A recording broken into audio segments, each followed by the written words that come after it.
तर आज सोमवार आहे, तर आम्ही आज महादेवाच्या मंदिरामध्ये चाललेलो आहे. इकडे पनवेल हायवेला ना एक खूप छान नवीन महादेवाचं मंदिर झालेलं आहे, आम्ही तिकडे चाललो आहे.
इकडे ना महादेवाचं पण मंदिर आहे आणि त्याच्या बाजूलाच गावदेवी मातेचं पण मंदिर आहे.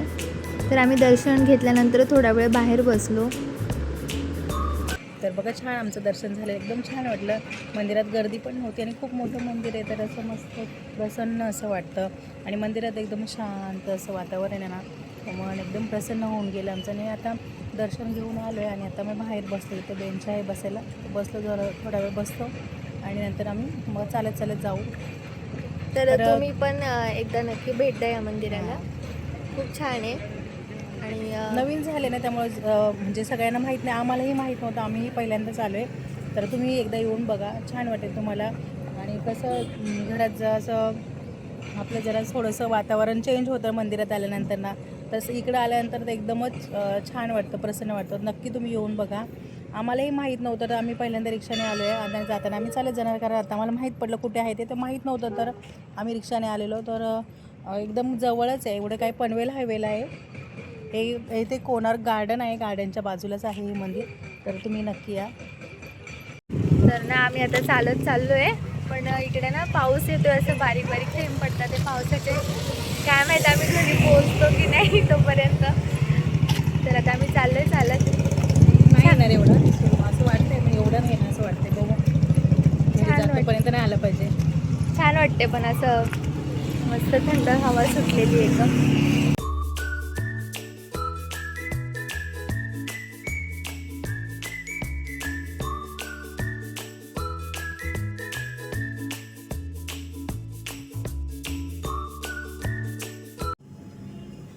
तर बघा, आता मी घरी आलो, पाऊस काय आला नाही. असं वाटलं पाऊस येतोय, थेंब बारीक बारीक थेंब पडत होते, पण काय पाऊस आलाच नाही. आणि आम्ही आलो घरी आता आणि स्वयंपाकाला सुद्धा लागले. इथे बघा ऋतू आणि चपातीसाठी पीठ मळलंय. इथे बघा ऋतू आणि चपातीसाठी पीठ मळलंय आणि इथे भाकरीसाठी सुद्धा मळून घेतले. आम्हाला 2 भाकरी बनवायच्या आहेत, तर भाकरीसाठी मळलंय आणि चपातीसाठी सुद्धा मळलंय. आणि आता मी स्वयंपाक करतोय. स्वयंपाक एकदम शॉर्टकट बनवणार आहे, चपात्या करते. आणि इथे मी पिठलं बनवायचं आहे ना, तर मी सगळी तयारी करून घेते आणि तव्यातच बनवणार आहे पिठलं. त्यामुळे बघा, सगळं आपलं शॉर्टकट पटकन होऊन जाणार आहे. चपात्या पण त्याच्यावर, भाकरी पण त्याच्यावर आणि पिठलं पण त्याच्यावरती होऊन जाईल. तर आता चपात्या आणि भाकरी करून घेतो.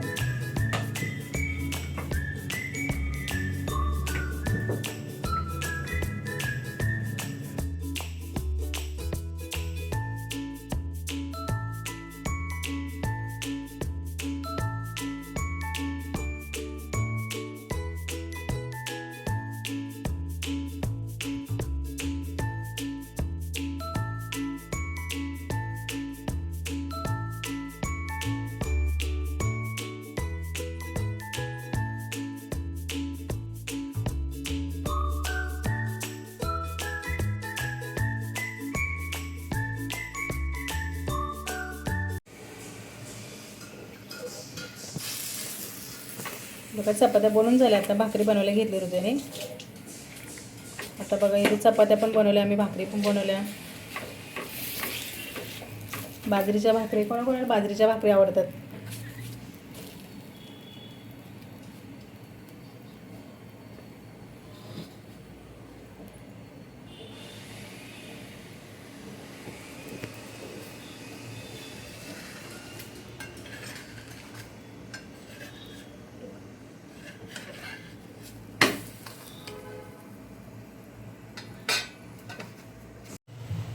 तर इकडे आहे ना आई गॅसवर भाकरी भाजतायत. तर अशी भाकरी भाजली ना की छान अशी कडक मस्त भाकरी होते आणि सगळीकडून छान अशी भाजली जाते. आधी नाही या साईडला व्यवस्थित अशी भाजून घेतली, बघू शकता की ती लालसर अशी मस्त भाजली आणि नंतर अशी पलटी करून भाजले हे पहा. आणि अशी मस्त कुरकुरीत भाकरी वाटते आणि अशी गरम गरम पिठलं भाकरी ना एकदम छान लागतं. आता ही भाकरी आपली भाजून झालेली आहे, गॅस बंद केलाय मी. तर बघा कशी वाटते भाकरी.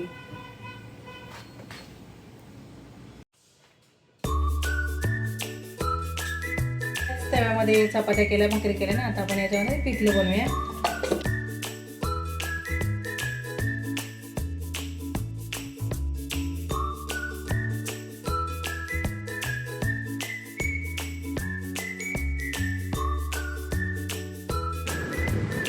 तर या सर्वांनी गरमागरम बेसन भाकरी खायला.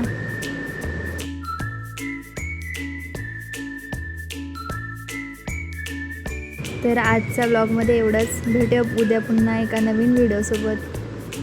थँक्यू. बाय.